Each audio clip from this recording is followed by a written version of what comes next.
Nih ada komentar-komentar seru nih dari Sobat Kisi nih. Coba ya. Ada Meti Yusantiati.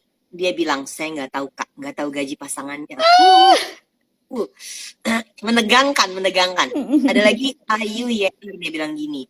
Aku pernah ada yang ngajarin katanya nggak sopan. Yang mau ngajarin katanya nggak sopan. Makanya dulu nggak pernah nanya kerja dan gaji sama pacar. Saudara juga nggak pernah nanya katanya gitu. Wow, jadi ternyata memang diskusi soal keuangan ini suka mentok di peran laki dan perempuan ya. Padahal untuk bisa diskusi kan butuh informasi. Gimana mau didiskusin kalau tidak ada informasinya? Terus ada Vanessa Yusuf, setuju Kak Ica katanya gitu. Nih, Irma nanya gini, Teh Wina dan Teh Nisa, gimana peran suami istri dalam menjalankan usaha bisnis bersama agar tetap profesional di tempat usaha? Oh, itu menarik. Gimana, Cak, kalau menurutmu? Karena kalau aku nggak bisa. Rumah dan kerjaan itu harus dua. Oh, nggak bisa ya?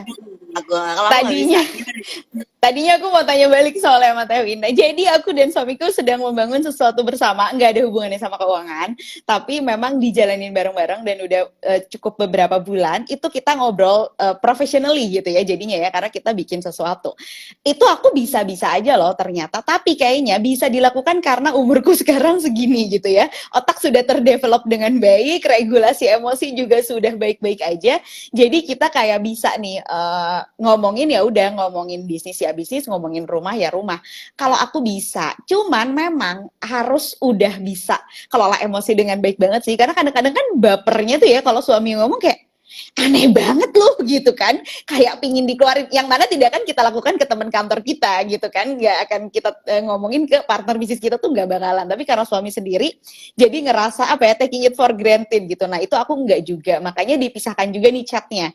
Jadi kalau mau chat ngomonginnya bisnis, kita bikin grup chat sendiri, memang cuma berdua doang, tapi bikin grup chat. Jadi nggak nyampur gitu ya, nggak nyampur sama chat yang urusannya pribadi gitu. Jadi kalau ditanya gimana ya tetap profesional, menurut aku kuncinya di pengelolaan emosi sih. Karena ya itu tadi, bapernya tuh gak ada dua, kayak sakit hati banget gue dibilang idenya nggak bagus misalnya gitu ya, kayak aneh gitu ya. Iya, tapi kan kita mau ceritain bisnis kan sama dia baru keluar 2 kalimat, aku yang oke, let's not talk about this. Baper. Kalau aku ya ternyata bisa-bisa aja. Cuman dua-duanya sama, kayak kalau udah kayak udah konfliknya panas, mendingan udah dulu aja gitu ya udah. Meskipun sama-sama di rumah ya terpisah dulu aja. Karena aku sama suamiku nggak bisa bekerja bersebelahan. Karena ngobrol. Ngomong terus. Jadinya kayak nggak selesai-selesai. Jadi mendingan aku di ruang kerjaku, dia di bawah. Aku ada 2 studio di rumah. Kita mendingan terpisah aja. Karena kalau nggak gitu nggak kerja. Gitu. Tuh Irma bisa, tapi harus bisa mengelola emosi. Nih Ayu nih komentar gini, ya Allah ternyata aku cuma dititipin uang. Ayo loh, apakah kamu memang benar-benar menteri keuangan? Itu bukan just tip belanja sayur. Aduh, kompor. Ternyata kamu bukan just tip untuk grocery shopping ya. Nih, satu lagi. Ada satu langsung komentar aja ya. Deyani nanya gini, perlu nggak sih share pendapatan kita ke orang selain suami atau istri? Misalnya ke orang tua atau mertua. Apalagi kalau calon mertua. Ica mah tiap bawa pacar ke rumah zaman dulu langsung ditanya ibunya ya. Bener. Bener-bener. Jadi menurut aku tergantung keluarganya. Kalau sampai sekarang aku masih sharing pendapatanku sama orang tuaku, lebih karena aku tahu mereka nggak akan minta macem-macem, nggak akan kayak tiba-tiba pengen ngutang sesuatu terus minta aku yang bayar cicilannya gitu ya. Karena aku tahu persis gimana cara mereka mengelola uang. Jadi makanya kenapa orang tuaku ternyata nggak baper suamiku resign dan aku jadi tulang punggung keluarga, karena mereka tahu persis, oh pendapatan anakku cukup banget lah gitu. Yang penting cucunya aman gitu ya. Yang penting cucunya aman, bisa sekolah tuh cukup. Jadi orang tuaku tuh tahu pendapatan aku berapa. Cuman kalau ke mertua enggak, kenapa ya? Karena enggak membicarakan uangnya nggak sebanyak itu juga gitu. Mungkin juga karena dulu mereka hidupnya lebih susah daripada keluargaku, tinggalnya di gang. Uang itu memang sesuatu yang spesial, yang nggak diomongin sama anak, jadinya memang nggak seterbuka itu. Sama ya itu tadi, tergantung apa tujuannya sih gitu kalau sharing ini gitu. Kalau aku Ya, dan orang tua aku karena memang dari dulu sharing ya nggak masalah. Tapi kalau jadi khawatir, nanti jadi dipinjemin, nanti itu, nanti ini. Karena kita sendiri yang tahu pola keuangan orang tua kita ya. Kalau ternyata malah jadi membawa keburukan gitu dalam tanda kutip, ya nggak share juga nggak apa-apa sih. Gitu, karena aku share pendapatan tapi nggak minta ini juga sih, Teh, nggak bisa nggak minta izin gitu. Karena aku nggak relate banget sama orang-orang yang masih pengen beli rumah izin tapi nggak sendiri gitu. diizinin. Bukan orang Kerjaan tua, sendiri Teh. juga.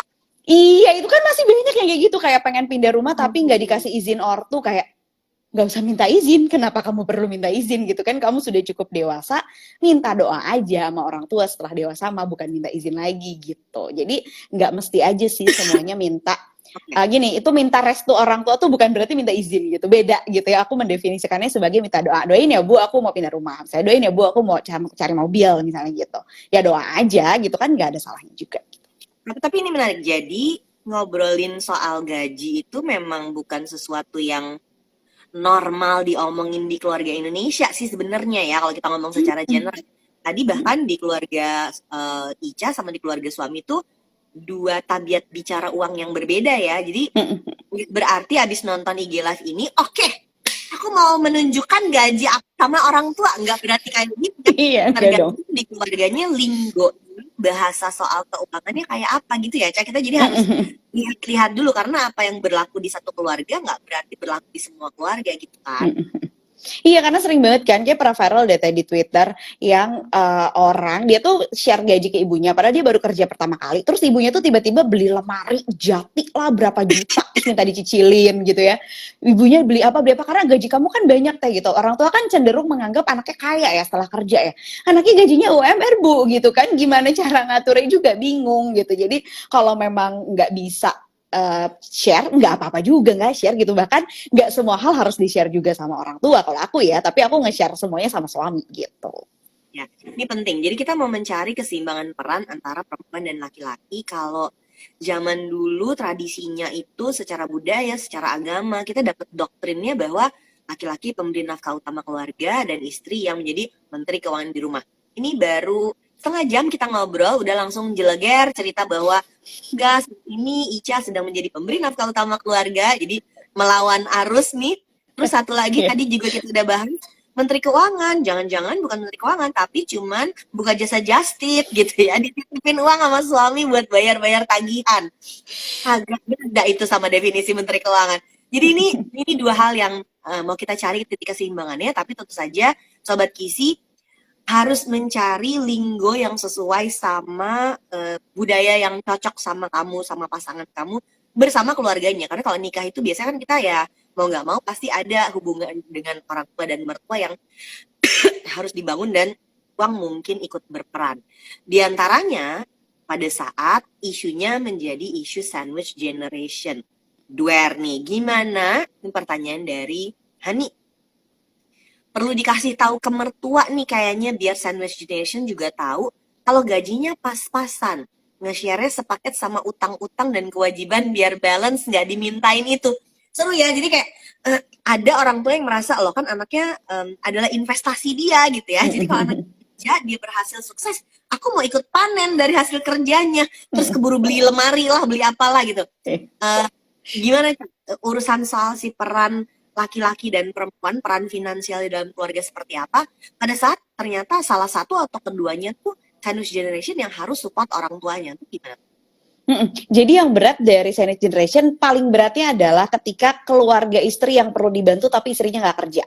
Jadi kayak dia bergantung sama uang suami untuk membiayai keluarganya. Nah, menurut aku itu pasti sangat-sangat berat. Duluan ya kayak gitu ya. Gimana? Iya, karena kayak kan logikanya aja nih ya, si suami satu orang yang kerja tapi yang dibiayai sangat-sangat banyak gitu. Sementara saranku selalu untuk sandwich generation adalah semua yang di usia produktif sebisa mungkin menghasilkan uang gitu, sekecil apapun itu gitu. Sekasar-kasarnya adik yang lagi kuliah sambil apa kayak gitu ngelesin bahasa Inggris, jadi asdos atau apa, at least dia bisa membiayai dirinya sendiri sendiri.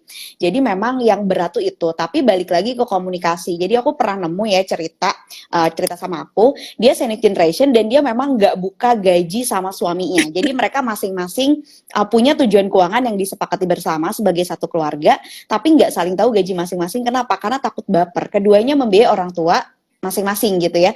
Dia takut khawatir kalau ternyata aduh suaminya ngasih ke orang tuanya dia lebih besar, kok aku cuma bisa ngasih segini ke orang tuaku gitu. Jadi mereka sepakat kita nggak perlu tahu gaji masing-masing dan ngasih berapa ke orang tua masing-masing, tapi untuk ke tujuan keuangan keluarga kita sepakati bersama. Dan itu menurut aku nggak apa-apa juga gitu ya, whatever works for you aja sebenarnya.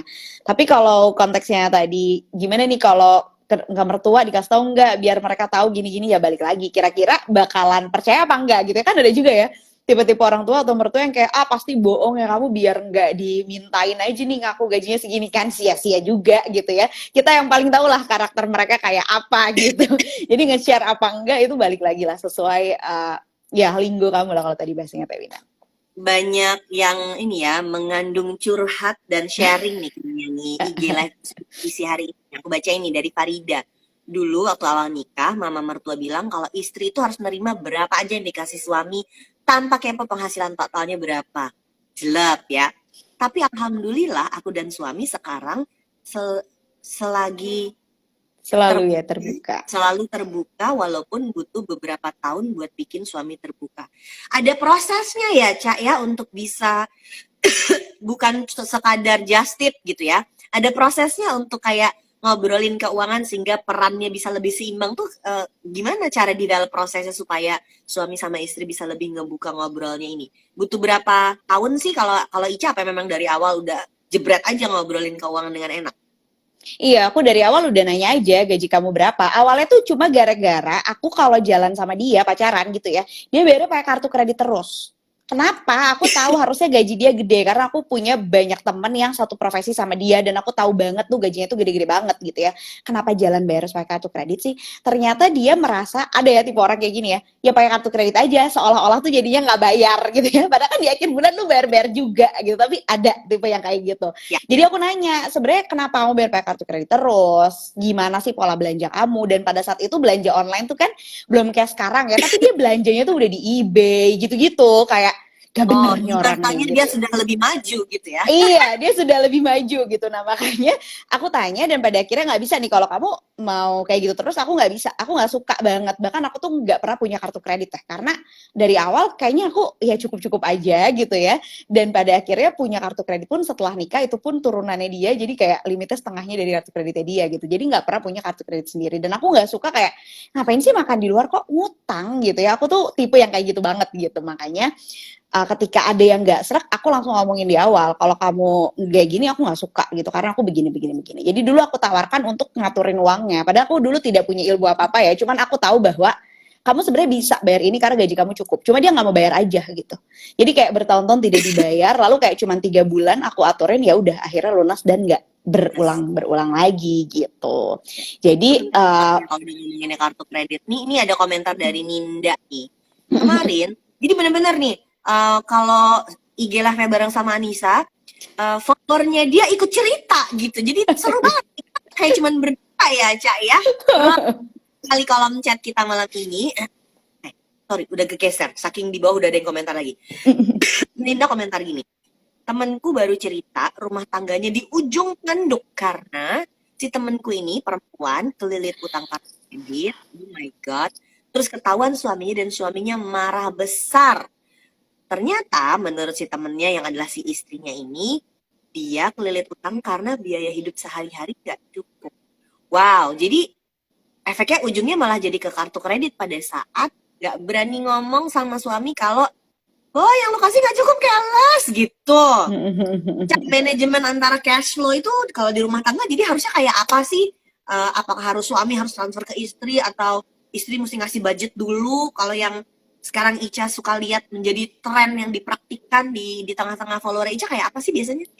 Iya, karena sekarang informasi tentang pengelolaan keuangannya kan udah gampang banget ya. Jadi aku mulai banyak ngeliat suami istri yang tiap akhir bulan tuh duduk bareng. Jadi pas gajian duduk bareng nih, terus kita kayak share gimana nih budget ini berapa itu dilakukan bersama gitu ya. Karena memang si suaminya juga punya pemahaman financial planning yang sudah setara gitu kan. Karena ya gampang aja zaman sekarang tinggal kirim postingan Instagram, tinggal kirim klik link YouTube gitu kan. Nah, kalau aku kan ke Teh Wina tahun 2013 ya, dan pada saat itu suamiku juga suamiku juga baru nikah, dan suamiku kayak aduh malas lah, ya udahlah kalau kamu lebih suka ya kamu aja yang aturin gitu. Jadi kalau aku dari zaman dia kerja pun memang kita share semua password dan akun internet banking, jadi bisa saling akses satu sama lain. Terus ya udah aku yang ngaturin gitu. Dia kalau mau beli apa tinggal bilang sama aku mau beli ini kira-kira bisa kapan ya gitu. Misalnya pembeliannya agak besar, jadi oh ya udah nih uangnya segini, ntar kayaknya baru 2 bulan lagi deh misalnya gitu, atau enggak bulan depan deh gitu. Atau kayak misalnya aku pengen kesini deh akhir bulan bisa nggak ya? Jangan deh bulan depan aja soalnya bulan ini kita gini. Jadi semuanya dipegang sama aku. Tapi kalau misalnya mau dipegang berdua juga nggak apa-apa. Menurutku yang megang uang di rumah itu adalah yang paling bisa aja gitu. Jangan karena Itu si perempuannya. betul, jangan karena perempuan menteri keuangan padahal dia boros lah gitu, pakai pelet termulu ini itu gitu ya, nggak bisa ngatur keuangan dengan baik, ya udah pasrahin ke suami juga nggak apa-apa asalkan dia bisa gitu. Kalau sama-sama nggak bisa ya belajar dulu sama-sama gitu kan. Udah paling bener duduk bareng dan berdiskusi bersama. Ini budget yang ini tuh berapa buat apa gitu. Oke, how interesting. Jadi emang akhirnya ngobrol itu butuh proses, tetap balik lagi ya. Jangan dibiarin sampai udah keburu kelilit utang kartu kredit baru diobrolin, susah gitu. Bukan nggak bisa beres masalahnya, tapi udah keburu rapat jadinya kan. Solusinya lebih susah. Ini ada, aku mau curhat dari Deani. Sekarang, kalau duit jajan makan bulanan rasanya selalu kurang. Mending ditambahin budgetnya, aku mesti ngapain? Aku tuh nabung 50% dari penghasilan. Wow! Kalau nih Ica nih nabungnya 50%. Apa aku terlalu maksain nabung? Problem. Ini nice problem gak sih? Untuk makan kayaknya kurang, mesti aku tambah gitu budgetnya. Emang kenapa? Nabungnya kebanyakan. Gimana tuh, Cak? Nah, tapi ini juga masalah upbringing loh. Jadi ada orang-orang yang jadinya semacam terlalu pelit sama diri sendiri. Karena mungkin dari kecil sering banget tuh dibilangin sama orang tuanya, jangan beli itu mahal. Kita tuh nggak punya uang tahu. Kita tuh hidup tuh harus prihatin. Terus dia Jadi jadi ada ketawanya adalah harus serba hemat, harus serba hemat, harus serba benar. Nanti gimana kalau di masa depan gak ada uang gitu kan? Karena datang dari keluarga yang demikian. Jadi memang ada orang-orang yang khawatirnya tuh kayak gitu ya. Sampai nabung 50% penghasilan tuh kan bagus banget ya.